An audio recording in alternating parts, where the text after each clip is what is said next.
Between two dipoles, दो dipole के बीच में फोर्स कितना होता है ये पूछा जा रहा है। Force between two dipoles. पहली पोजीशन है कि जैसे ये आपका -q है, ये +q है, और इसके बाद ये -q डैश है, ये +q डैश है, ये डायपोल मोमेंट है, ये p डैश है, ठीक, और ये डिस्टेंस r है।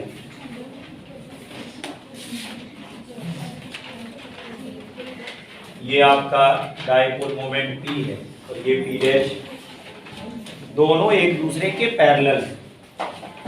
या ऐसे भी कह सकते हैं आप कि both the dipoles are in axial position with respect to each other. Angrezi medium के बच्चे कहते हैं अंग्रेजी में बोलो, मैंने पूरी अंग्रेजी बोलो जितनी आती।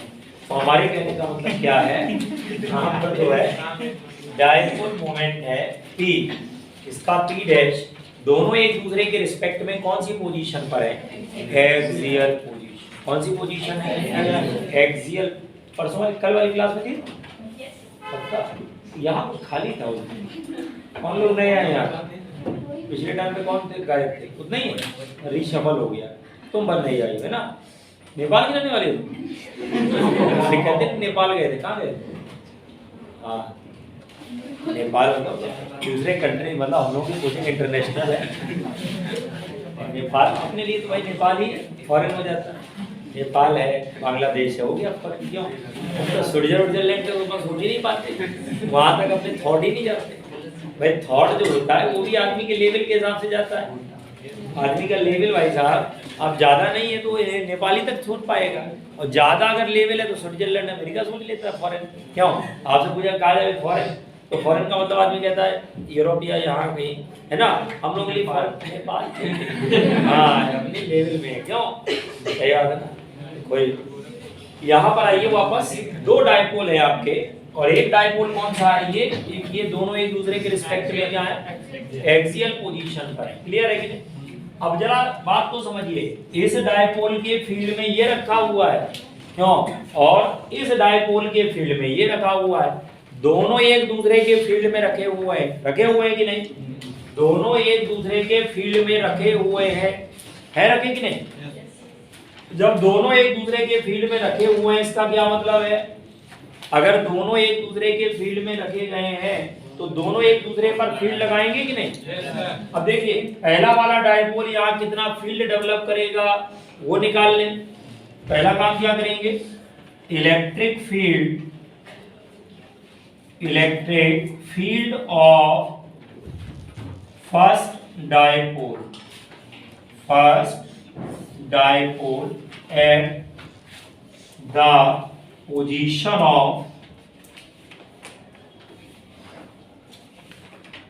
second dipole. Electric field of first dipole at the position of second dipole. पहले डायपोल का फील्ड है ना दूसरे वाले की पोजीशन पे, पहले वाले का फील्ड दूसरे वाले की पोजीशन पे। अब समझिएगा E1 क्या है, ये आएगा K और 2P अपॉन R की पावर 3। कौन सी पोजीशन है बताओ, एक्सियल पोजीशन है कि नहीं, कौन सी पोजीशन है, एक्सियल पोजीशन है ये। तो इलेक्ट्रिक फील्ड हमारा of first dipole at the position of second dipole आ गया। अब आप सुनिए ध्यान से, फर्स्ट डायपोल के फील्ड में दूसरा रखा है, क्लियर है, पहले डायपोल की पोजीशन में दूसरा रखा है, तो दूसरे वाले की पोटेंशियल एनर्जी निकाल लो। Potential energy of second dipole in the field of first पहले वाले के फील्ड में दूसरे वाले की पोटेंशियल एनर्जी निकालो। पोटेंशियल एनर्जी का फॉर्मूला होता है माइनस पी कॉस थीटा, तो P dash E1 cos theta, ये तो है minus P dash E1 cos theta. अब यहां देखो थीटा की वैल्यू क्या होगी, 0, थीटा की वैल्यू होगी 0, तो कॉस थीटा हो जाएगा 1, क्यों? तो यहां पर पोटेंशियल एनर्जी आपको क्या मिलेगी, minus P dash E1 minus P dash E1 क्या है, यहां पर आएगा के 2p अपॉन r की पावर 3, तो माइनस के 2 pp डैश अपॉन r की पावर 3, ये माइनस के 2 pp डैश अपॉन r की पावर 3। उत्तर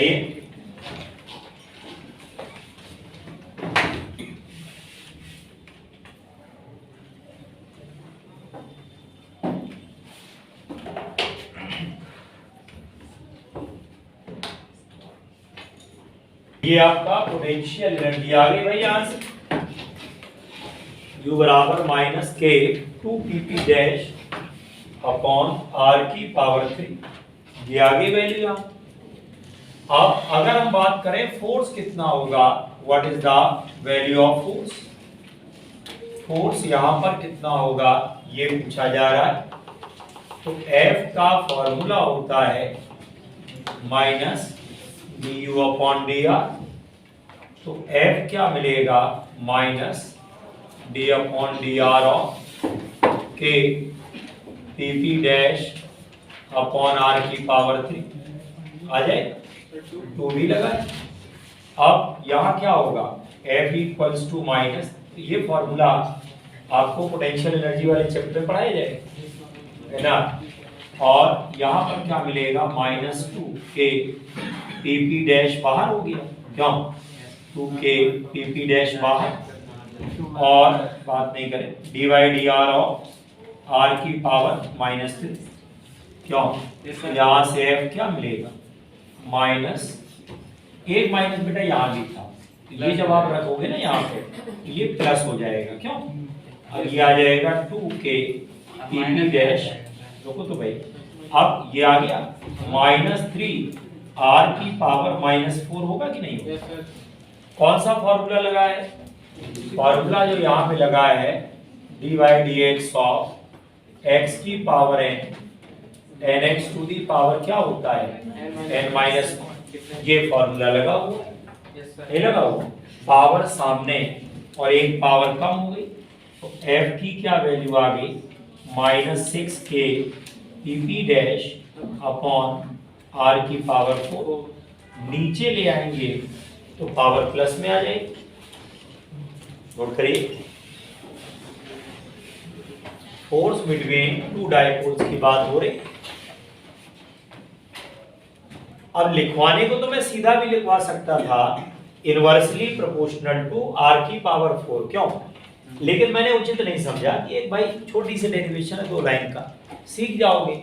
दूसरी बात, इस फॉर्मूले का इस्तेमाल आपको करना ही करना है, ये आपके सिलेबस में है, तो एक बार प्रैक्टिस हो जाएगी, तो उसमें बुरी बात तो है नहीं, ठीक है। अगर एक फॉर्मूला हमने एक्स्ट्रा डिराइव कर लिया तो कोई हमारी शेयर बहुत ज्यादा खराब तो हो नहीं जाएगी, है ना।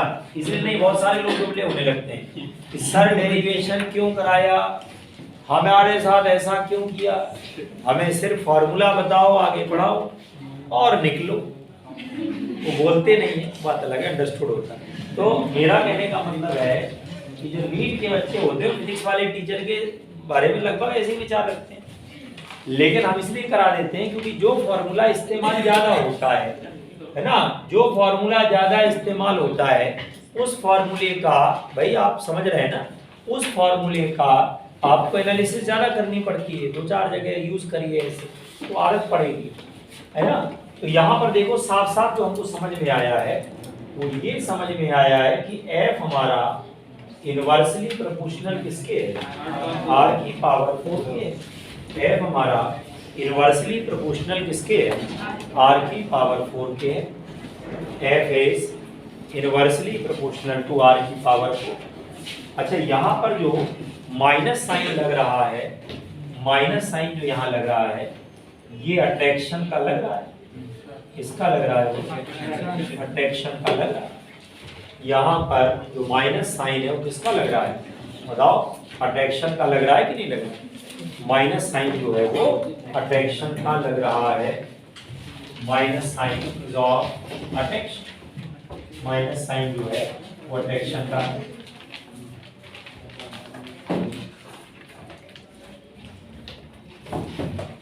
ठीक, अगर मान लो यही उल्टे रखे होते, उल्टे मतलब जैसे मान लो ये आपने डायपोल रखा minus Q dash, sorry minus Q plus Q यहाँ रखा है, ये P है, और ये वाला उल्टा रख दिया जाए, मतलब क्यू डैश इधर प्लस वाला माइनस वाला इधर।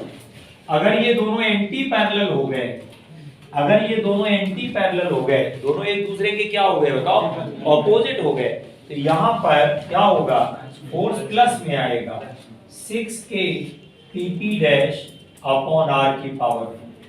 ये फोर्स हमारा कैसा होगा, रिपल्सिव होगा।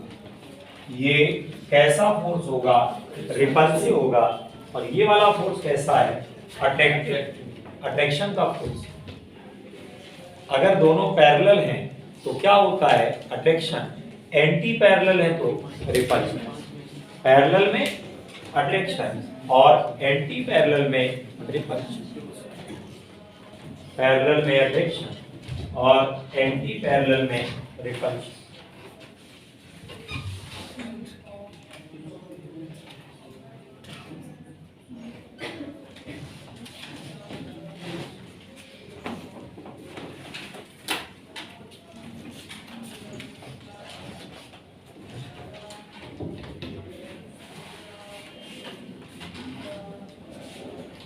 गया? तो डायपोल एक दूसरे पर जो फोर्स लगाते हैं, जो शॉर्ट में हमको समझ में आया वो ये इनवर्सली प्रोपोर्शनल किसके होता है, हाँ, r की पावर 4 के इनवर्सली प्रोपोर्शनल होता है। इसके बाद एक और पोजीशन बना सकते हैं, जैसे एक डायपोल ये और एक डायपोल ये दोनों एक दूसरे के रिस्पेक्ट में, हाँ, इक्वेटोरियल पोजीशन है। ये आपका minus Q dash plus Q dash, ये होगी, दोनों एक दूसरे के रिस्पेक्ट में इक्वेटोरियल पोजीशन पर। क्लियर है, बोथ आर इक्वेटोरियल पोजीशन। ठीक, ये हमारा पी डायपोल मोमेंट है, वो हमारा डायपोल मोमेंट क्या है, पी डैश। अब यहां पर जो फोर्स का फॉर्मूला है -3k pp dash upon r की पावर, एग्जैक्टली हाफ हो जाएगा, क्योंकि इक्वेटोरियल में जो फील्ड होता है वो हाफ होता है। अगर फील्ड हाफ है तो वहां पर पोटेंशियल भी क्या हो जाएगा, सॉरी फोर्स भी क्या होगा, हाफ। ठीक है, फील्ड हाफ होगा तो फोर्स भी क्या होगा, ठीक। और माइनस है, अट्रैक्शन का है। कल को अगर पलट देते एंटी पैरेलल होता तो रिपल्शन आ जाए, अगर एंटी पैरेलल है तो क्या आ जाएगा बोलो, रिपल्शन आ जाएगा। तो एक आपका अट्रैक्शन का हो गया और दूसरा किसका हो गया, रिपल्शन का हो गया। एक आपका अट्रैक्शन का है और एक जो है वो रिपल्शन वाला है। One is of attraction and other is of repulsion. है, इसमें अट्रैक्शन है। अब अगर हाँ, इसमें अट्रैक्शन है, इसको पलट दो ऐसे, एंटी पैरेलल हो जाएगा। ये ऊपर ये नीचे एंटी पैरेलल, तो क्या हो जाएगा, रिपेल हो जाएगा। डायपोल मोमेंट ये ऐसे नहीं, डायपोल मोमेंट पैरेलल, ठीक है ना। अच्छा, एक डायग्राम और बना सकते हैं आप। तीसरा क्या है कि जैसे मान लो ये वाला डायपोल आपने ऐसे रखा -q प्लस, और सेकेंड वाला डायपोल ऐसे रख दिया, ये आपका -q dash plus q dash. ये हमारा आर हो गया, ये हमारा आर हो गया ठीक, ये हमारा जो है आर हो गया। अब इसमें क्या पूछ रहा है कि भाई क्या सिचुएशन है इसमें, एक के रिस्पेक्ट में दूसरा इक्वेटोरियल और एक दूसरा क्या है एक्सियल है। अब यहां पर क्या होगा, जैसे मान लो इसी को मैं लेता हूं, ये वाला डायपोल है, उधर की तरफ फील्ड बनाएगा ना, ये देख फील्ड ऐसे बनाए। अब ये देखिए जो प्लस वाला चार्ज है उस पर फोर्स ऐसे लगेगा, माइनस वाले पर ऐसे लगेगा। ये वाला फोर्स इधर हो गया, ये वाला फोर्स इधर हो गया। यहां पर टॉर्क बनेगा, क्या बनेगा, टॉर्क बनेगा। तो एक डायपोल दूसरे पर टॉर्क डेवलप करेगा, क्या करेगा, रोटेटिंग इफेक्ट आएगा, याद रहेगा। यहां पर क्या होगा, टॉर्क विल बी डेवलप, यहां पर टॉर्क डेवलप होने लगता है, तो दोनों डायपोल में क्या आने लगता है बताओ, रोटेटिंग इफेक्ट। यहां पर फोर्स तो जीरो होता है लेकिन टॉर्क आने लगता है, कपल बन जाता है ना, क्या बन जाता है, कपल बन जाता है। जब दो इक्वल एंड ऑपोजिट फोर्सेस एक जैसा टॉर्क बनाए, जब दो इक्वल एंड ऑपोजिट फोर्सेस एक ही जैसा टॉर्क, एक ही जैसा मतलब क्लॉकवाइज या एंटी क्लॉकवाइज, तो क्या होता है, वो कपल बन जाता है। क्या बन जाता है, कपल बन जाता है, दैट बिकम्स कपल। ये भाई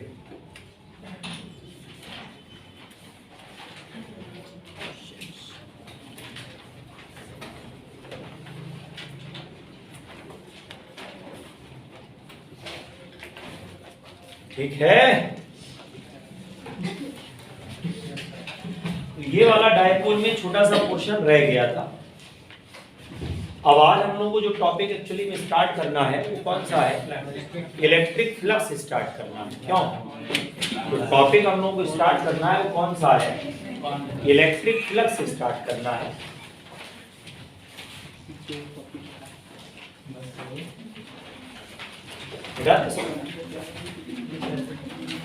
हेडिंग डालें इलेक्ट्रिक फ्लक्स।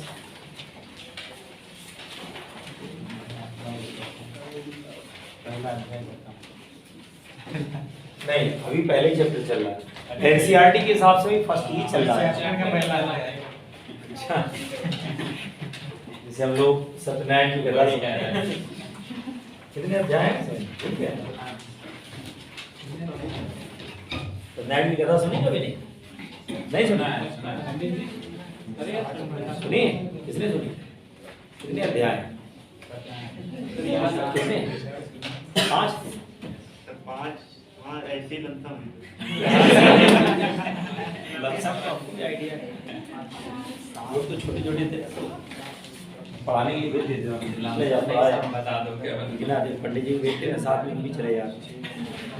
तो इसमें जो है इलेक्ट्रिक फ्लक्स, पहली बात तो एक नाम यहाँ पर आया बच्चा फ्लक्स, हाँ नाम आया बच्चा फ्लक्स। फ्लक्स क्या होता है भाई, व्हाट इज फ्लक्स, भीड़, क्राउड, नंबर, फ्लक्स का मतलब नंबर, ऐसे समझ लो। और फ्लक्स वर्ड जनरली कहाँ लगता है, मैंने एक बहुत बढ़िया लाइन इसमें देखी है, फिनमैन जो बोली थी, outward effect of electric field.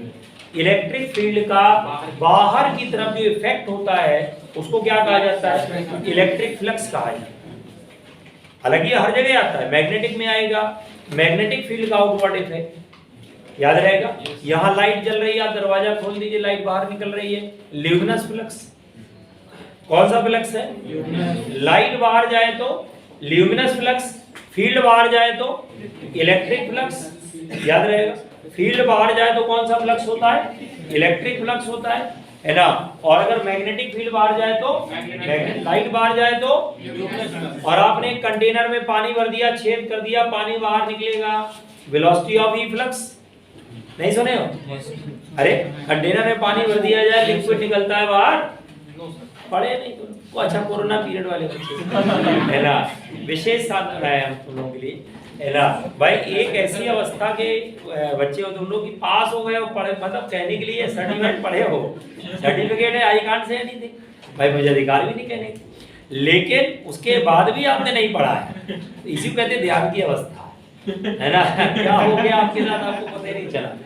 ठीक है ना। कई बार नहीं होता अपन ऊपर स्लाइड में बैठते हैं वक्त से नीचे आ जाते हैं, तो यही हुआ है, आप नीचे बैठे वक्त से ऊपर चले गए, है ना। 12th कर लिया और परसेंटेज भी ठीक ठाक आई, है ना, परसेंटेज भी ठीक ठाक आई। बहुत कम है बच्चे मुझे मिले जिनके कम हो, जिनके संबंध स्कूल में कुछ ज्यादा ही खराब, वरना जिनके भी स्कूल टीचर या स्कूल में संबंध ठीक थे उन सबके नंबर बहुत ही बढ़िया आए। क्यों भैया, जिनके 10th में बहुत अच्छे नंबर थे, अब अगर 10th में अच्छे रहे होंगे तो बट नेचुरल है कि दे दिया होगा 12th में, हाँ भाई ठीक है चलो। क्यों, लेकिन मैंने बहुत नहीं अक्सर देखा है कि जो 10th में बहुत अच्छा होता है वो 12th तक आते आते ढक्कन हो जाता है, और जो 12th में मतलब 10th में खराब होता है वो बहुत बार 10th में आते या 12th में आते आते अच्छा हो जाता है। तो ऐसे बच्चों को इस बार मौका नहीं मिला, उनके लिए विशेष सामने है ना भाई। बहुत बार होता है कि जीवन में पहला एग्जाम 10th होता है, लोग बहुत अच्छा नहीं कर पाते हैं, उसके बाद 12th में बहुत अच्छा करते हैं, उसके बाद फिर IAS तक बनते हैं। बहुत सारे एग्जाम्पल आपने देखा पेपर में निकलते हैं कि 10th का 56% ऐसे कुछ निकला था एक का, 12th में भी गिरते पड़ते 60 कुछ था, फिर उसके बाद उसने IAS निकाला, वो भी फर्स्ट अटेम्प्ट में। तो कुछ लोग बाद में जागते हैं, तो जो बाद में जागने वाले इस बार वो जाग ही नहीं पाए, क्योंकि भाई जो नंबर मिले वो तो पुराने बैकग्राउंड में मिल गए। क्यों, और किसी का भाई 10th में अचानक धोखे से अच्छे आ गए और उसको 12th वैसे मिल गए। तो भगवान कर्मों का फल देता है, ठीक है ना। भाई कर्म का फल इस बार मिला है, भगवत गीता का सार समझ में आया, ठीक है यार भाई, ठीक करते रहो। तो 10th में ही बड़ी मेहनत, इसलिए कहते हैं हर टेस्ट में बढ़िया करो। अभी स्कूल में टेस्ट हो रहे हैं बच्चों के फाउंडेशन बैच के, हर टेस्ट को बड़ा सीरियसली दे रहे हैं। क्यों, उनको पता है कि अगर आगे लॉकडाउन लग गया एग्जाम ना हो पाएगा तो ये जो स्कूल के टेस्ट चल रहे हैं इसी के जो नंबर होंगे इन्हीं के बेसिस पे ही आगे परसेंटेज बना देंगे। तो बेचारे गोला मार देते हैं यहाँ। वैसे जनरली क्या होता था, स्कूल के टेस्ट चल रहे कोई लेना देना होता नहीं था, देते रहो मतलब स्कूल वाले जो है ऐसे करते, बच्चे गए नहीं गए कर क्या लोग, अब बहुत कुछ कर लेंगे। तो बच्चे बेचारे सिंसियर फाउंडेशन बैच की चुपचाप नहीं टेस्ट दे सकते, कल ना क्लास लीजिए, आज जो है ना टेस्ट है। क्यों, क्योंकि टेस्ट अगर है तो वही नंबर बड़े इंपॉर्टेंट। अभी तक वो इग्नोर करते थे कि भाई ठीक है, बच्चा भी जानता था कि भाई जेईई या नीट देखना है, अपने को स्कूल के नंबर एक टेस्ट के थोड़ा देख लें, लेकिन अब कहता नहीं देखने, क्योंकि इन्हीं के बेसिस पे तो हो सकता है नंबर मिल जाए, है ना। अब खैर उम्मीद कम है लॉकडाउन की, पर देखो हर चीज एक्सपेक्टेड वाली होती है। भाई 100 केस बढ़ गए तो आदमी के लगता लॉकडाउन लगेगा, और किस दिन 200 कम हो गए नहीं लगेगा। तो ये आजकल ये पेपर में मैंने देखा, खासकर मीडिया के बाद जब न्यूज खत्म हो जाती क्या करें, लहर आई नहीं तो कुछ आना चाहिए, किसको बेचें, व्हाट टू सेल, वो क्या बेचें। वो ऐसी चीज बेचते हैं जो कुछ है ही नहीं है, वो क्रिएट करते हैं। बहुत बार न्यूज क्रिएट की जाती है, है ना। जेम्स बॉन्ड की मूवी थी जिसमें वो न्यूज माफिया था, वो एक न्यूज क्रिएट करने के लिए बड़ा अजीब सा उसने सीन क्रिएट किया था। अब डिटेल में नहीं जाएंगे, तो न्यूज क्रिएट की जाती है। बहुत बार ये लोग लड़ाई करवाते हैं न्यूज क्रिएट करने के लिए, यार कुछ हुआ नहीं लड़ो, कहा जा रहा है कहीं 2-4-10 ग्राम पुड़िया पहुंचा दी, न्यूज बने, भाई धंधा चलेगा। देखो खोल के ले नहीं सकते ना, है ना भाई, पता चला इसी में आ जाए वाले मान के भाई, अच्छा उसने रिश्वत 25 करोड़ मांगी थी अपने पास, तो 250 रुपए भी ना मिलेंगे, तो फिर दे भी ना पाएंगे। वो तो बार्गेनिंग करोड़ों में होती है वहाँ, भाई नहीं ठीक है ना ले जाओ, वहाँ करोड़ों की बार्गेनिंग होती, छोटी मोटी तो होती नहीं। तो मेरे कहने का कुल मिलाकर मतलब ये है कि आपको यहाँ पर जो फोकस करना है, फ्लक्स की बात हो रही थी, आपको नंबर देखना है, क्राउड देखना है। दरवाजा खोला 4 लोग एक साथ निकल के गए, छोटा दरवाजा होगा 2 निकल के जाएंगे, तो क्राउड कम हो गई, फ्लक्स कम हो गया, बट नेचुरल है। तो यहाँ पर जो इलेक्ट्रिक फ्लक्स होता है ये नंबर होता है, ये हमारा नंबर होता है किसका, इलेक्ट्रिक लाइंस का, number of electric lines crossing a given surface normally, number of electric lines crossing a given surface normally, number of electric lines crossing a given surface normally, number of electric lines crossing given surface normally.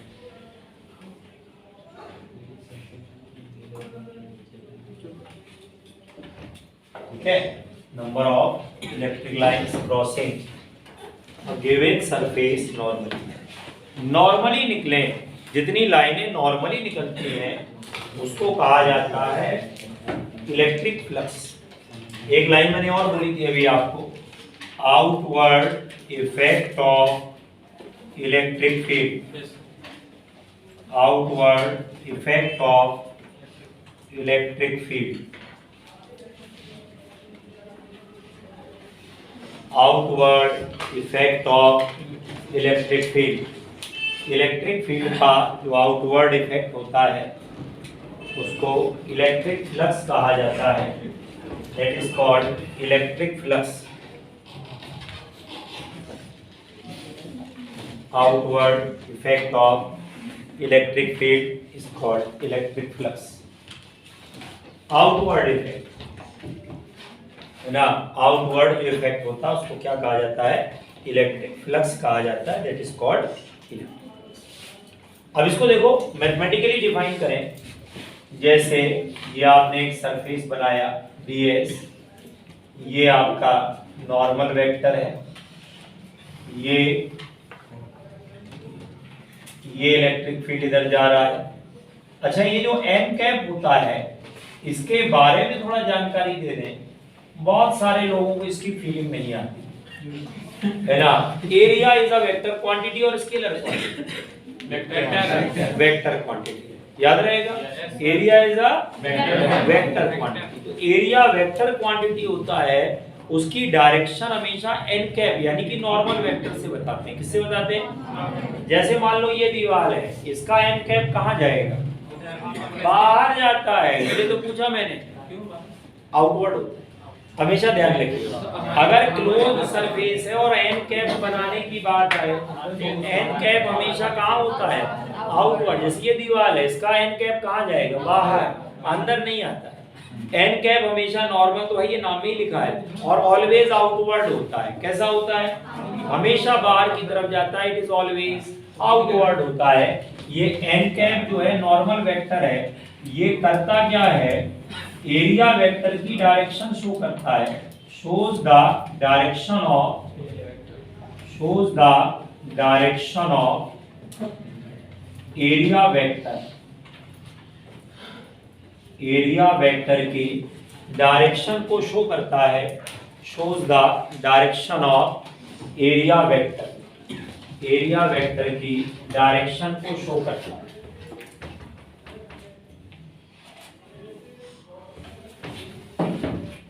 shows the direction of area vector, area vector की direction को show करता है।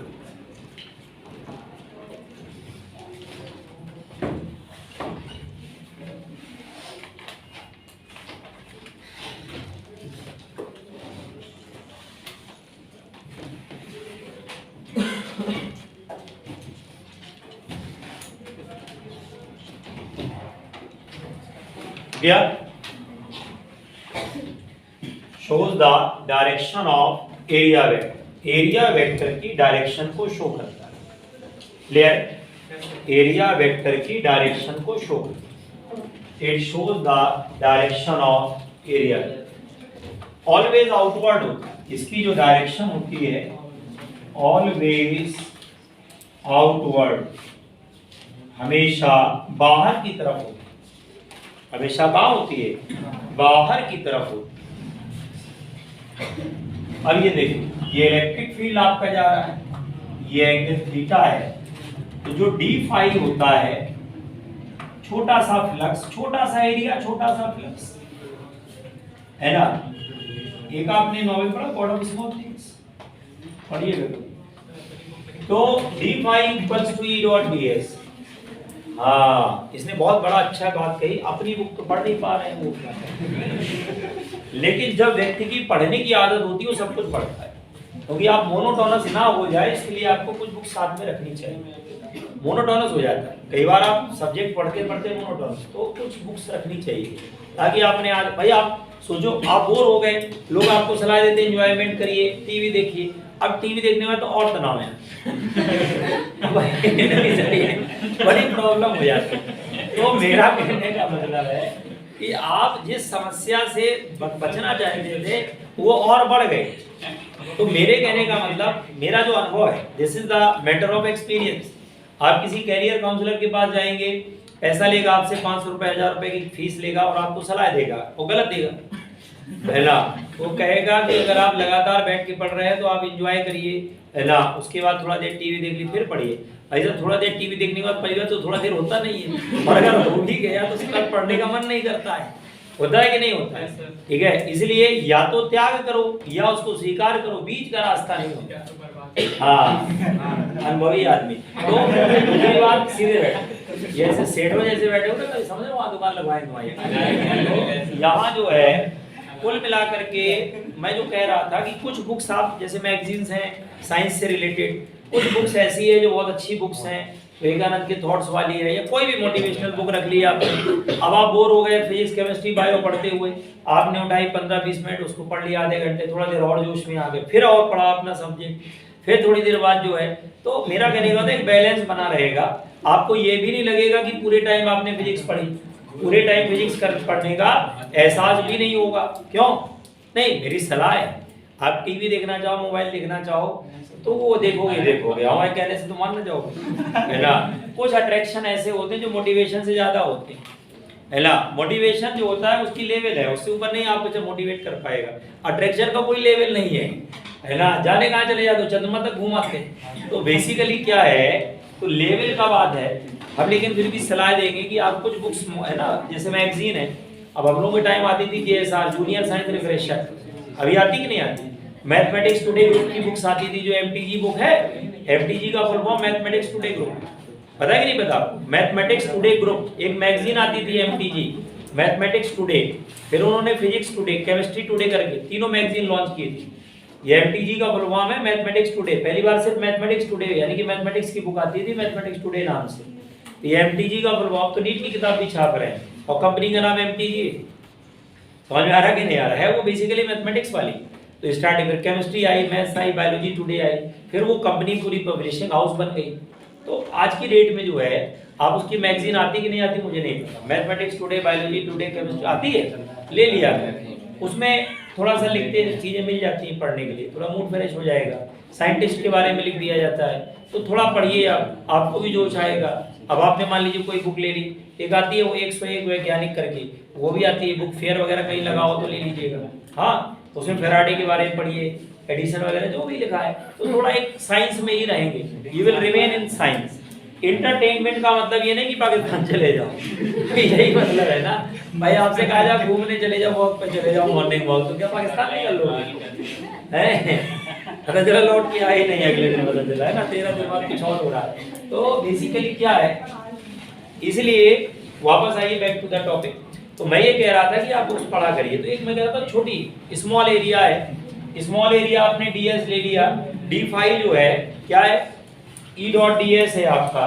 तो यहाँ पर क्या होगा, जो है ना डॉट लगा है, इसका मतलब cos थीटा होता है, तो ये आ जाएगा EDS cos थीटा। क्यों?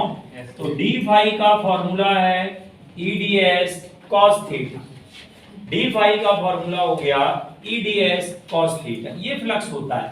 छोटे सरफेस में निकालेंगे तो D लगा देंगे, छोटे में नहीं लगाएंगे। अगर आप टोटल फ्लक्स निकालते हैं तो क्लोज्ड इंटीग्रेशन ऑफ E.ds, ये क्लोज लगने का मतलब है ये क्लोज्ड सरफेस का है, ये है total flux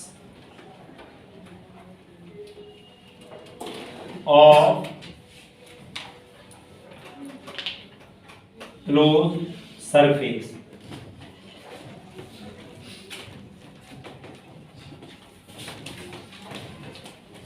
total flux of closed surface.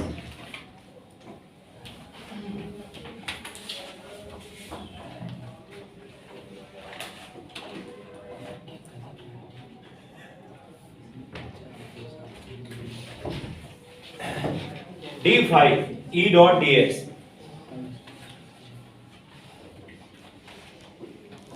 अगर कल को आपने यहां पर ds बनाया, ये आपने n कैप ले लिया, इलेक्ट्रिक फील्ड भी इधर जा रहा है, तो D5 बराबर कितना है, EDS आ जाएगा। अगर कल को मान लीजिए आपने यहाँ पर एक सरफेस बनाया, ये एन कैप है, इलेक्ट्रिक लाइंस पैरेलल निकल जाए, कितने डिग्री का एंगल है, डी फाई बराबर 0। इलेक्ट्रिक लाइंस अगर सरफेस के पैरेलल हैं, इलेक्ट्रिक लाइंस अगर सरफेस के पैरेलल हैं तो इलेक्ट्रिक फील्ड 0 आएगा, D phi is 0। Electric flux आपका 0 आएगा।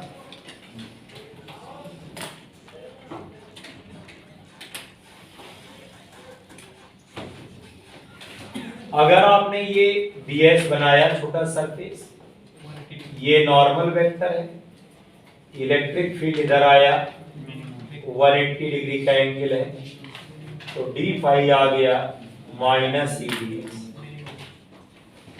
ना, माइनस EDS, डी फाई आपका माइनस EDS।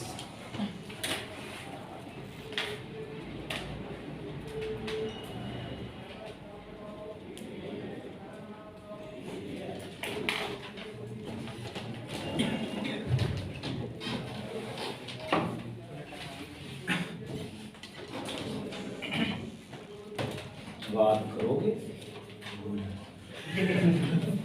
डराओ तो लंबा वाला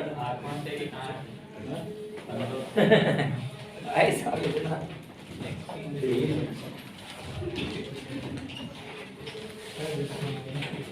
लिख लिया। अच्छा एक बात और बताइए, ये वाला डायग्राम बना जरूर दिया मैंने कि भाई इधर नॉर्मल है इधर ये, लेकिन ये हमें हजम नहीं हुआ आज तक। जब अकेला सरफेस है तो कौन सा आउटवर्ड कौन सा इनवर्ड, नहीं समझ। नॉर्मल वेक्टर कहां जाता है, आउटवर्ड। एक दीवार खड़ी है, कोई इधर खड़ा मैं अंदर हूं, दूसरा कह रहा मैं अंदर हूं, नहीं होगा ना। गोलमाल देखी ना वो, देखी धमाल की नहीं देखी। अब वो दरवाजा बंद करके खड़ा है दीवार में, भाई देखा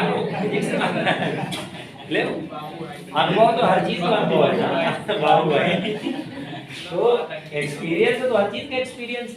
तो मेरे कहने का मतलब ये है कि जो डी फाई हमारा है माइनस में लिख तो दिया है, लेकिन माइनस में तब लिखा जाता है जब सरफेस कैसा होता है, क्लोज। अब भाई कैरेक्टर से बाहर आ जाओ सब तो अपना फिजिक्स रहा है। तो मेरे कहने का मतलब वो बाबू भाई के कैरेक्टर में घुस गया ना, अब वो हरकतें नहीं करना। तो मेरे कहने का मतलब ये है कि कुल मिलाकर के जब क्लोज्ड सरफेस होता है तब ये प्लस और माइनस की चक्कर की बात आती है। क्लोज्ड में क्या है, बाहर जाए तो प्लस, अंदर आए तो। अब अगर सिंगल सरफेस बना है तो कौन सा अंदर कौन सा बाहर। अब लेकिन बुक्स में ये डायग्राम बना होता तो हम भी छाप देते हैं, भाई बच्चे कहेंगे ले आप बहुत ज्ञानी हो गए, बुक में लिखा हुआ है आप नहीं बता रहे, तो हमने भाई लिख दिया, क्या दिक्कत है। लेकिन ये गलत, कोई मतलब नहीं इस डायग्राम में। क्यों, अरे आपने आउटवर्ड नॉर्मल वेक्टर बनाना है ना, तो आउटवर्ड तो भैया यहाँ दोनों तरफ हो सकता है, इधर भी आउटवर्ड हो सकता है, क्यों नहीं हो सकता है, समझ में आया कि नहीं है। तो यहाँ पर डिफाइन नहीं होता। हाँ अगर कोई सरफेस क्लोज्ड है, जैसे मान लो आपने एक सिलेंडर बना लिया है ना, you have made a cylinder, आपने एक सिलेंडर बनाया और सिलेंडर बनाने के बाद आपने एक सिलेंडर बनाने के बाद यहाँ पर देखो, ये इस वाले सरफेस को देखो तो फील्ड अंदर जा रहा है ना, और इस वाले सरफेस में देखो तो बाहर जा रहा है। अब आप अगर कल को एन कैप बनाओगे तो इसका इधर बनेगा, इसका एन कैप इधर बनेगा, तो इसका फ्लक्स कैसा होगा, माइनस EDS होगा। क्यों, इसका कैसा होगा, प्लस EDS होगा। तो नेट फ्लक्स क्या आएगा, 0 आएगा कि नहीं आएगा। जितना अंदर आया उतना बाहर चला गया। अंदर आने वाला, अब यहाँ देखो मेरे को साफ साफ दिख रहा है कि भाई ये क्लोज्ड है तो नॉर्मल वेक्टर बाहर ही तो जाएगा, आउटवर्ड, अंदर तो नहीं जा सकता ना। बना ली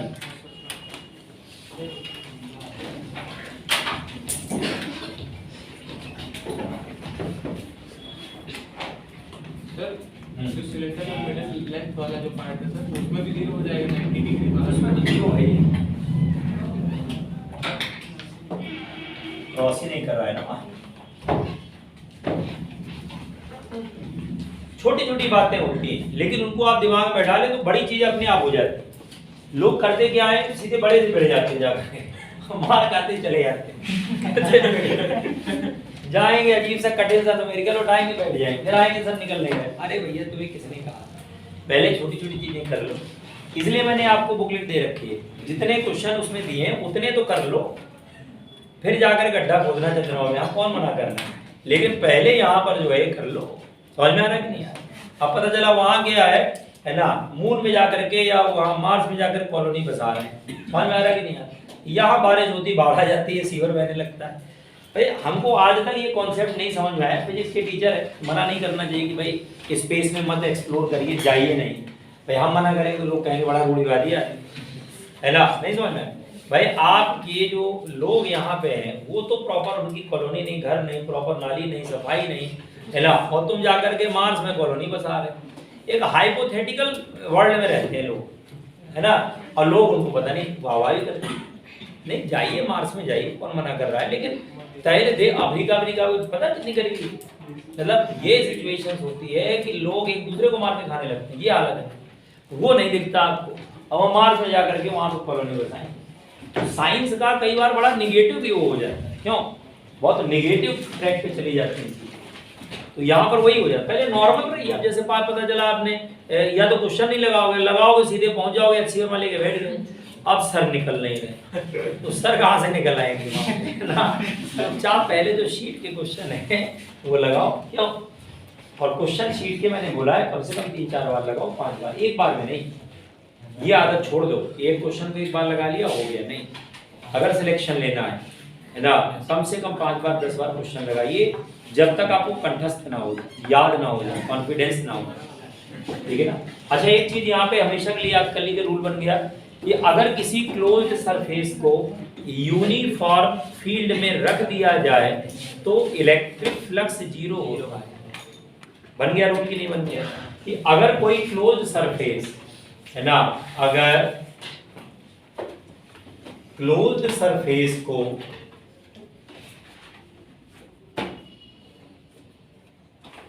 यूनिफॉर्म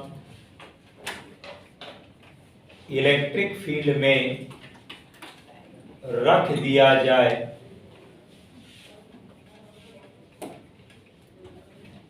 तो इलेक्ट्रिक फ्लक्स 0।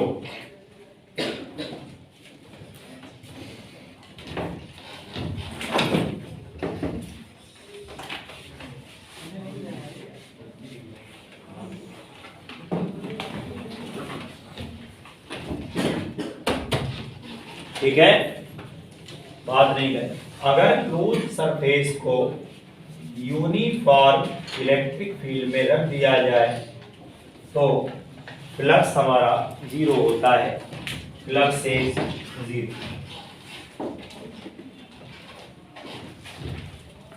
आया समझ में कि नहीं?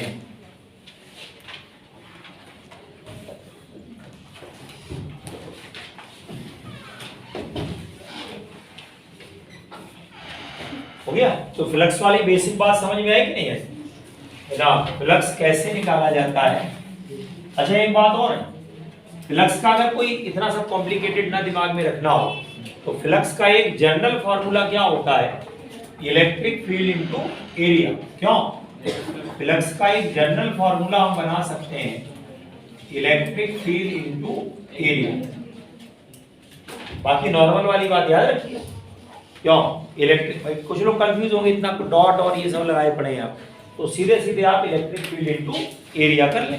अब यहां से अगर आप यूनिट निकालते हैं, बेसिकली ये फॉर्मूला है, इसलिए बोल रहा हूं यूनिट ऑफ आई के लिए, तो इलेक्ट्रिक फील्ड का क्या होता है बेटा, न्यूटन पर कूलम, है ना, इनटू क्या होगा यहाँ पर मीटर स्क्वायर, तो newton metre square upon coulomb.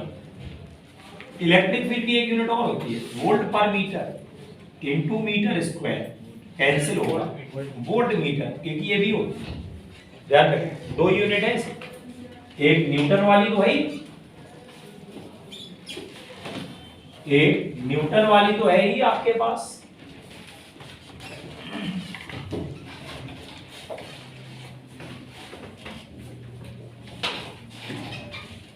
तो यहां पर क्या है कि वोल्ट मीटर हमारी हो गई।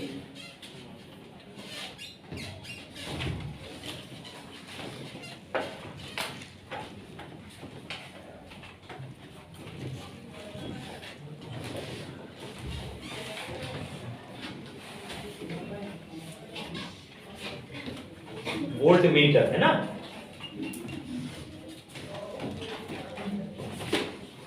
अच्छा, फ्लक्स जो होती है वो स्केलर क्वांटिटी होती है। Flux is a scalar quantity, ये भी आपको ध्यान रखना। Flux is a scalar quantity, flux हमारी स्केलर क्वांटिटी होती है। Flux is a scalar quantity. अब आइए गॉस थ्योरम।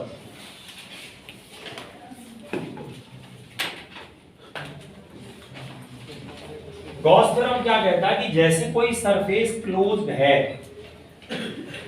अगर क्लोज्ड सरफेस है और उसके अंदर कोई चार्ज रखा है, तो जो टोटल फ्लक्स होता है Q अपॉन एप्सिलॉन नॉट होता है। टोटल फ्लक्स कितना होता है? Q अपॉन एप्सिलॉन नॉट होता है। टोटल जो फ्लक्स होता है वो Q upon epsilon not. Total जो फ्लक्स होता है वो आपका Q अपॉन एप्सिलॉन नॉट होता है।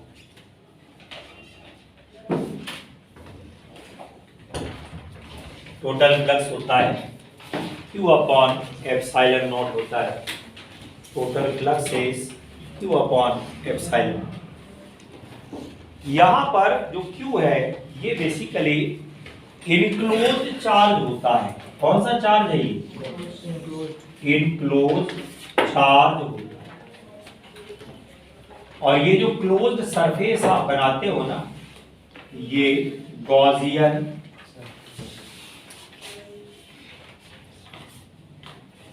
सरफेस कहलाता है।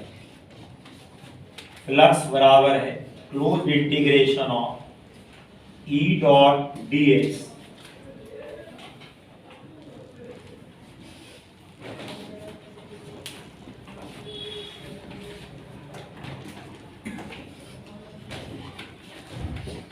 फ्लक्स बराबर है Q अपॉन एप्सिलॉन नॉट, या ये है closed integration of E dot ds।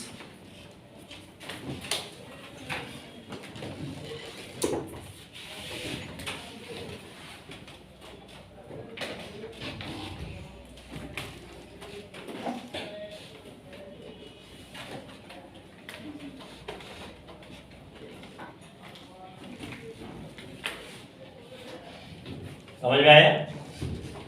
एक बात और समझिए, यहां पर अगर बाहर कोई चार्ज रखा है Q डैश मान लो, है ना, तो जब यहां पर आप इलेक्ट्रिक फील्ड निकालेंगे तो इलेक्ट्रिक फील्ड यहां पर जो होगा ये दोनों की वजह से, नहीं समझे?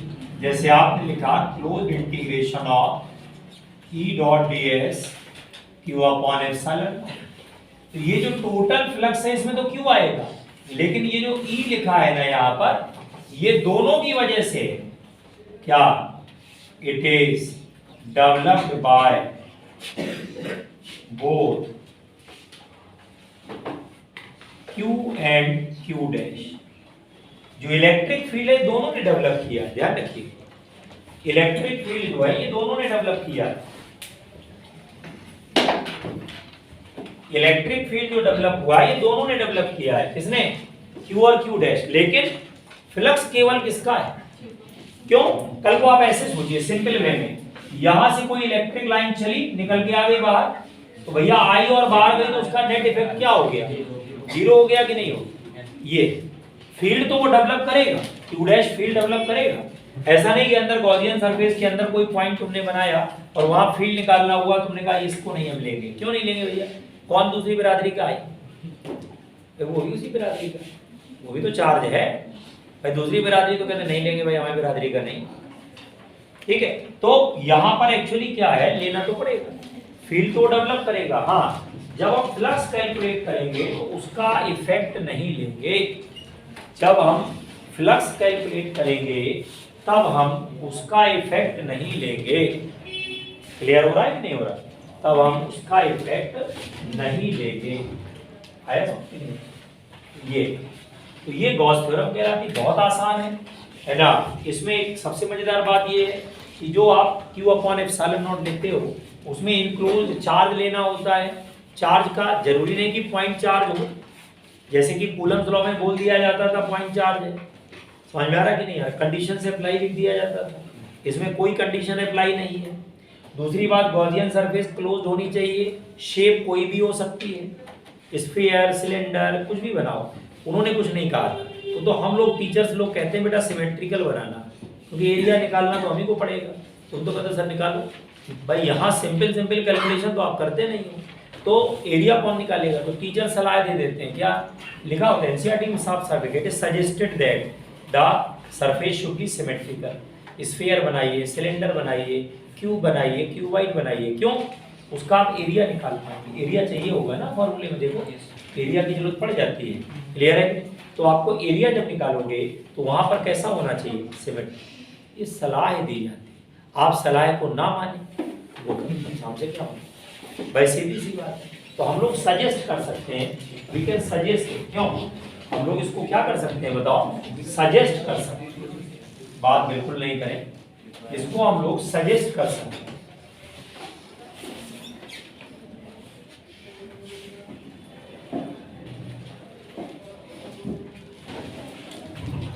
हो गया? अब आइए क्वेश्चंस कराते हैं आपको, शीट में आप देखते जाइए। जैसे कि एक क्वेश्चन है कि एक आपने क्यूब बनाया है और इस क्यूब में क्या है,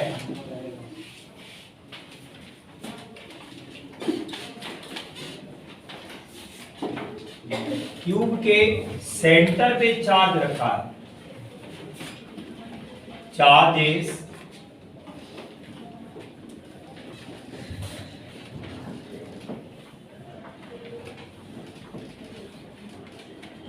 सेंटर ऑफ क्यूब, चार्ज को कहां रख दिया है? Centre of cube. पूछ रहा है find electric flux associated with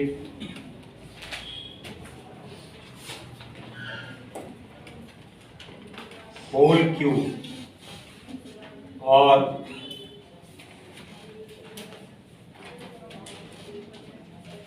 one face of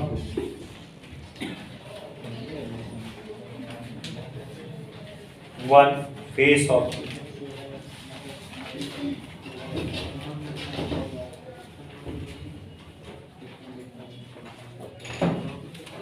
one face of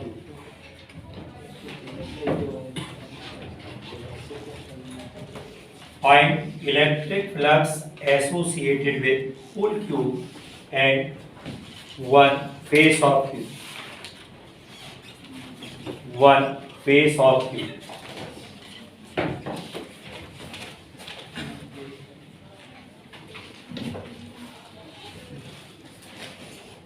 अब देखिए यहां पर चार्ज जो रखा है सेंटर ऑफ क्यूब पे रखा है।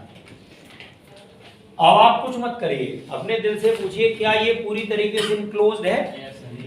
हाँ, अंदर से आवाज आएगी नहीं, कुछ लोग की आवाज मत है ना, तो है ना, कहते नहीं आत्मा की आवाज नहीं आता। तो मेरा कहने का मतलब है कि आपने चार्ज को देखा और पूछा क्या ये इनक्लोज्ड है? हाँ, आएगी नहीं आवाज, तो अंदर से आवाज आएगी भाई ये अंदर इनक्लोज्ड है, बॉडी सेंटर्ड है। मान लो आप रूम के अंदर बैठे हो तो इनक्लोज्ड है कि नहीं? तो यहां पर क्या है कि भाई पहले वाले पार्ट का जो आंसर है वो सीधा सीधा मिल जाएगा, क्या है? Phi equals to Q upon epsilon naught मिल जाएगा। फाई बराबर क्या मिलेगा? Q upon epsilon naught. याद रहे, phi equals to Q upon epsilon naught. Find electric flux associated with whole cube. ये चार्ज पूरी तरीके से इनक्लोज है। क्वेश्चन लिख लीजिए जिसने ना लिखा हो अभी।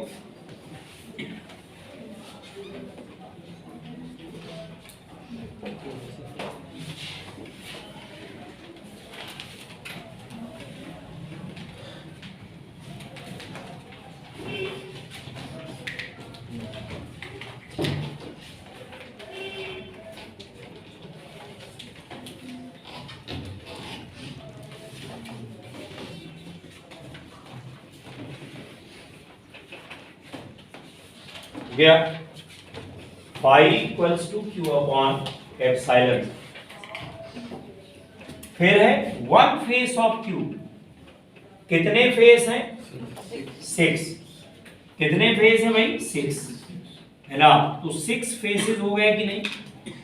अगर 6 फेसेस हो गए तो क्या होगा भाई? अगर 6 फेसेस हैं तो यहां पर क्या हुआ? एक फेस का कितना होगा? Phi equals to Q upon 6 epsilon. क्यों? Phi equals to Q upon 6 epsilon naught होगा। Phi equals to Q upon 6 epsilon.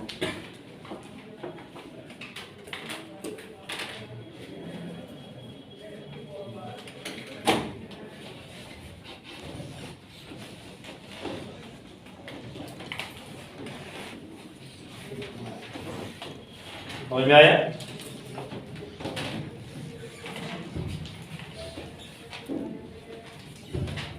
अच्छा, इसी क्वेश्चन को एनसीईआरटी में एक क्वेश्चन दिया है।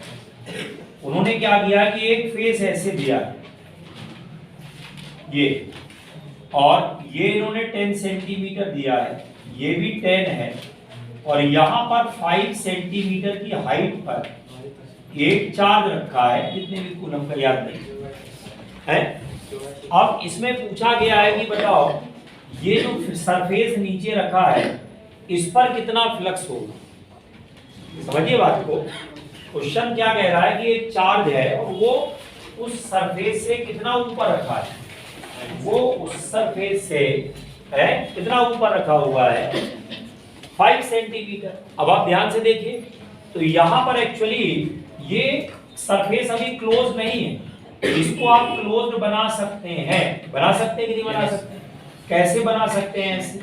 इसको मिला करके यहां से क्या करोगे बताओ? क्यूब बना दोगे कि नहीं बना दोगे बताओ? ये ऐसे करके यहाँ पर क्यूब बन के तैयार हो जाएगा कि नहीं? क्यों? क्या बन के तैयार हो जाएगा? ये क्यूब बन के तैयार हो जाएगा कि नहीं बनेगा? ये देखो ये क्यूब बन गया कि नहीं बन गया? अब अगर ये क्यूब बन करके तैयार हो गया तो पूरे क्यूब का फ्लक्स कितना होगा? है क्यू अपॉन एप्सिलॉन नॉट। लेकिन हमें तो केवल इसका पूछ रहा है ना, शेडेड वाला, तो एक फेस का पूछ रहा है कि नहीं पूछ रहा है? कितना निकलेगा? Q upon 6 epsilon not. Answer question यही है, उसने पूछ लिया दूसरे तरीके से। क्यों भाई? जरूरी थोड़ा है कि आप उसी तरीके से क्वेश्चन आए। क्यों? समझ में आया कि नहीं आया? तो बदल करके भी कई बार क्वेश्चन पूछ लेते हो, फिर आपको लगता है कोई नया क्वेश्चन है। कोई नया क्वेश्चन नहीं भाई। ये जो फेस दिया स्क्वायर शेप का है, इसको मिला करके क्या बन जाएगा बताओ? क्यूब बन जाएगा। और क्यूब के एक फेस पर फ्लक्स पूछ रहा है, तो भाई क्यूब के एक फेस पर फ्लक्स पूछ रहा है।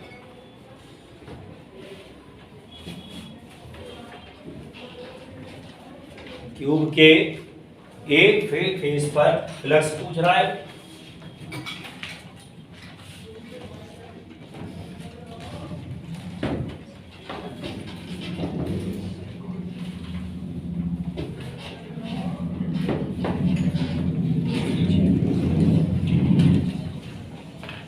समझ में आया? फ्लक्स बराबर है Q upon 6 epsilon not. Flux हमारा Q अपॉन 6 एप्सिलॉन एक फेस का। अब अगर चार्ज को उठा करके हम लोग यहां रख दें फेस पर, यहां रख दें, यहां से हटा देते हैं, चार्ज को उठा करके फेस में रख देते हैं at one face of cube, face of cube, cube के फेस पर रख देते हैं। अब सेम क्वेश्चन है, charge is placed at one face of cube,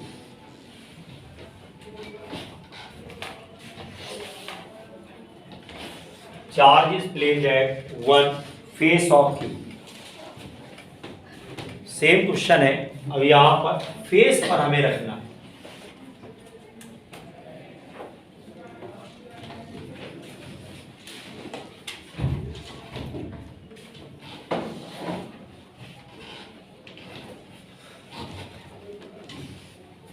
charge is placed at one face of Q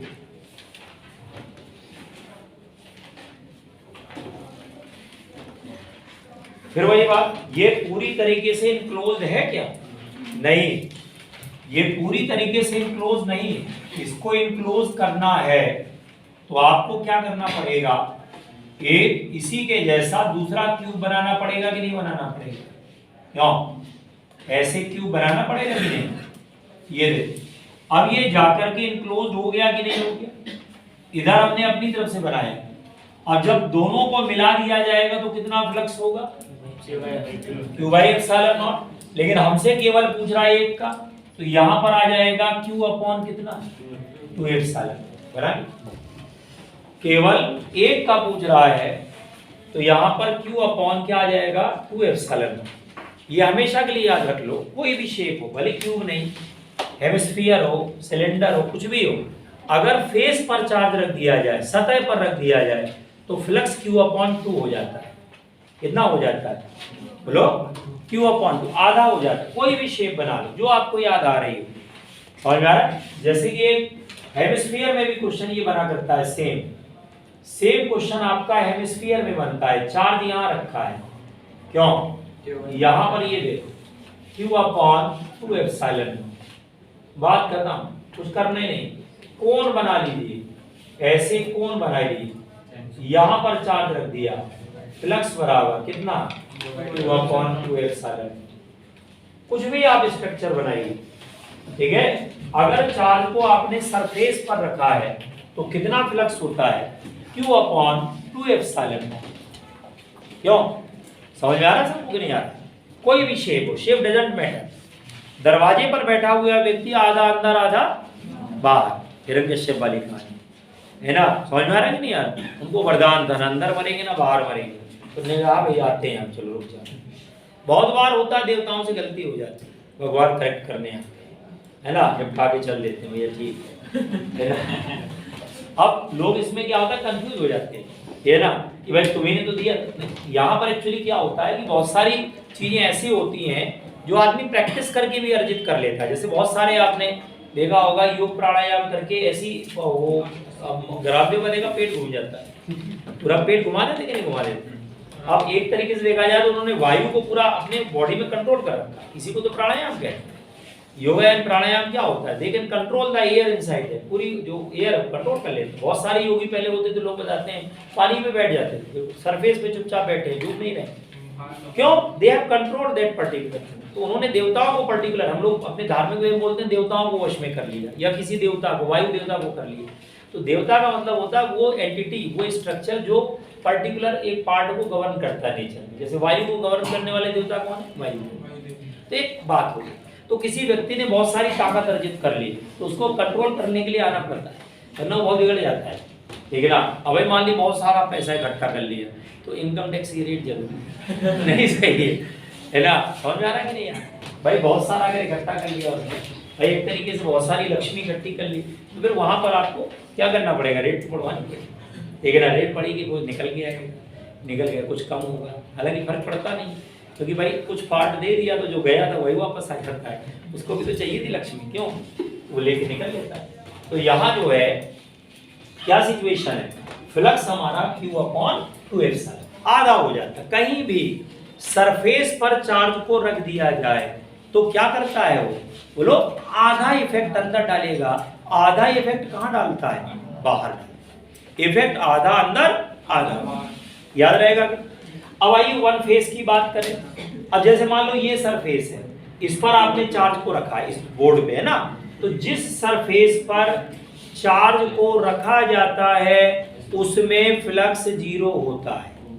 जो मैंने, है ना, गूढ़वाद बोली है, ठीक है ना? तो याद रखिए क्या है गूढ़वाद भाई? जिस सरफेस पर चार्ज को रखा जाए उस सरफेस पर फ्लक्स क्या होता है? 0 होता है। लिख देते हैं, ये आपका रूल प्रकार से बना लो, रूल है। जैसे क्या है भाई? जिस फेस पर चार्ज को रख दिया जाए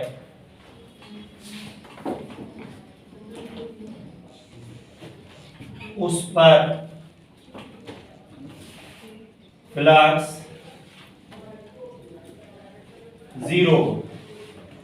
जिस सरफेस पर चार्ज को रख दिया जाए उस पर फ्लक्स 0।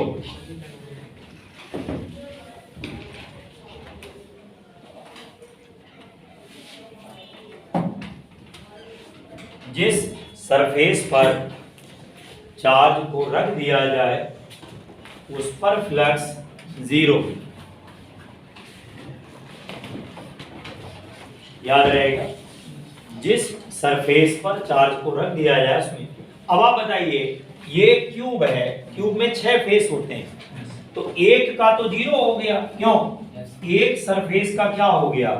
0, बाकी बचे 5, तो Q upon 10 epsilon not, Q upon 10 epsilon not, Q upon 10 epsilon not, Q upon 10 epsilon not. यही तो होगा कि नहीं होगा? 1 2 3 4, एक और बच रहा है, Q अपॉन 10 एप्सिलॉन। क्या हो जाएगा बताओ? जिस सरफेस पर या जिस फेस पर चार्ज रखा होगा उसका 0 हो जाएगा, बाकी के बचेंगे 5। बचेंगे कि नहीं बचेंगे? तो Q अपॉन 10 कर देना, 5 से डिवाइड कर दो Q अपॉन 2 वाले। Q अपॉन जो 2 है उसको आप इक्वल नहीं होगा। हाँ, अब ये गंभीर बात है, इस सारे सरफेसेस का हमने इक्वल ले लिया है। इक्वल हो कोई जरूरी नहीं है, लेकिन रफली हम लोग बांट देते हैं, कोई कुछ कर नहीं सकता है। कौन क्या कर लेगा? कौन क्या कर लेगा? एक भाव होता है ना, क्या कर लोगे, है ना? तो इसमें क्या होता है कि इक्वल तो नहीं होता है, वो सत्य है। अब जैसे मान लो यहाँ चार्ज रखा है, तो इसका फ्लक्स क्या होगा? एक जैसा होगा।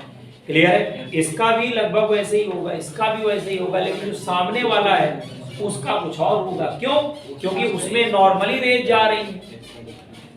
बात समझ में आ रही कि नहीं? जैसे मान लो मैं यहाँ खड़ा हूँ, यहाँ से बल्ब लेके खड़ा हूँ, लाइट लेके, तो इस वाली दीवार पर तिरछी लाइट, बोलो नहीं, इस वाली दीवार पर तिरछी लाइट, एक क्लास के बाद बैठ के 10 मिनट लग समझा देना, ही विल नॉट गो। तो यहाँ देखो लाइट है, यहाँ पर, यहाँ से लाइट जा रही, सामने वाले पे एकदम नॉर्मली जा रही, इस पर, इस पर, इस पर, इस पर तिरछी जा रही कि नहीं जा रही? तो इनका फ्लक्स तो एक जैसा होगा, लेकिन सामने वाले का अलग होगा। लेकिन अब रफली हम बोल देंगे इक्वल है, तो कौन क्या कर लेगा? क्योंकि हमें कोई बारीक चीज तो पूछी नहीं। कल को अगर वो पूछ ले आपसे अलग अलग करके, मेरी बात, वो तो फिर थ्योरेटिकल बात हो गई ना, वो तो मैं समझा ही रहा हूँ खड़े होकर, ठीक है ना? मेरा कहने था थ्योरेटिकली अगर आ गया तो बात अलग है, और अगर वैल्यू पूछ दिया जाता है एक में कितना होता है, Q अपॉन 10x आ जाता है, नहीं आ जाता है। तुमने कितने पेपर आज तक देखे हैं? हमसे ज्यादा तो नहीं देखे होंगे, तुम क्या परेशान?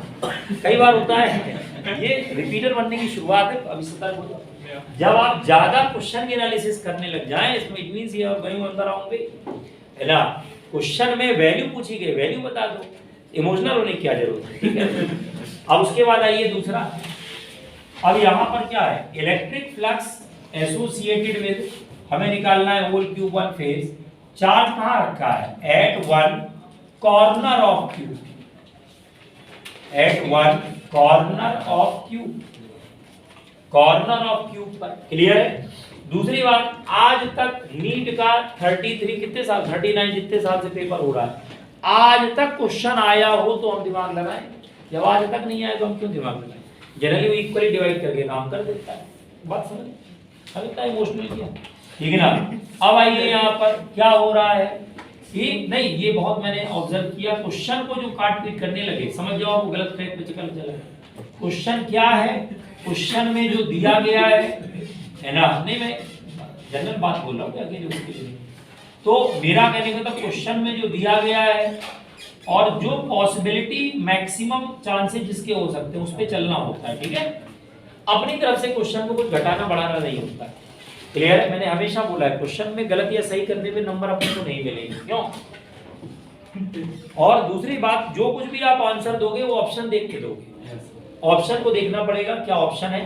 न्यूमेरिकल ऑप्शन है तो न्यूमेरिकल, जैसे एक बार क्वेश्चन ये भी आया था कि उसने कहा था इन सरफेसेस का फाई है, तो बताओ सामने वाले कितना होगा, तो 4 का फाई हो गया तो 4 फाई उसका हो गया 5 डैश, समझ में आ रहा है? Total Q upon 2 epsilon not है कि नहीं, माइनस हमने क्या कर दिया 5, कितने 5 डैश सॉरी 4 हो गया कि नहीं हो गया, माइनस कर दिया, उसका निकल आएगा। मेरी बात समझ रहे हो? तो ये तरीके हो, तो वो क्वेश्चन जब हम देखेंगे अपनी विचारधारा तुरंत बदल देंगे। कितनी देर लगती है ना? 1 मिनट नहीं लगता धर्म परिवर्तन करने, 2 मिनट चेंज हो गया। हाँ बताओ, तो फ्लक्स हमारा कितना हो गया बताओ? जिस फेज पर चार्ज को रख दिया जाए उस पे फ्लक्स क्या हो जाता है बेटा? 0। और अगर कॉर्नर पर है बेटा तो कॉर्नर पर क्या होता है बताओ? अगर कॉर्नर पे रख दिया जाए तो कितना पार्ट इसका अंदर होगा चार्ज का? मान लो चार्ज को आपने कॉर्नर पे रख दिया, तो कॉर्नर पर रखने पर क्या होगा? कॉर्नर पे रखने पर क्या होगा? कॉर्नर पे रखने पे 1/8 पार्ट अंदर होगा। कितना पार्ट अंदर होगा? 1/8 पार्ट अंदर होगा। कितना पार्ट अंदर होगा? 1/8। और अगर 1/8 अंदर है तो पहले वाले पार्ट का आंसर कितना है? बोलो, पहले वाले पार्ट का आंसर कितना है? Q अपॉन 8 आ जाएगा कि नहीं आ जाएगा? Q अपॉन कितना होगा बताओ? 8 एप्सिलॉन नॉट हो जाएगा। ये वैल्यू दूसरे वाले का उसी हिसाब से चेक करें।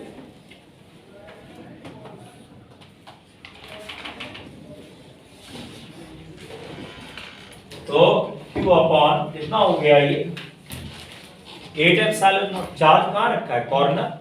कॉर्नर को हम लोग वर्टेक्स भी कहते हैं, कॉर्नर को वर्टेक्स भी कहते हैं। और कोई भी कॉर्नर हो वो 3 सरफेसेस को टच करता है। किसको टच करता है? 3। तो 3 का तो 0 आ जाएगा और बाकी 3 का कितना लिख दोगे? Q upon 24 epsilon. अगर कुछ भी ना एक्स्ट्रा कुछ बोला जाए तो आप ये कर सकते हो, Q अपॉन 24 एप्सिलॉन। क्लियर है? इतना आज रखते हैं, इशारा हो गया छोड़ने का। और उसके बाद इसके आगे और किया जाएगा।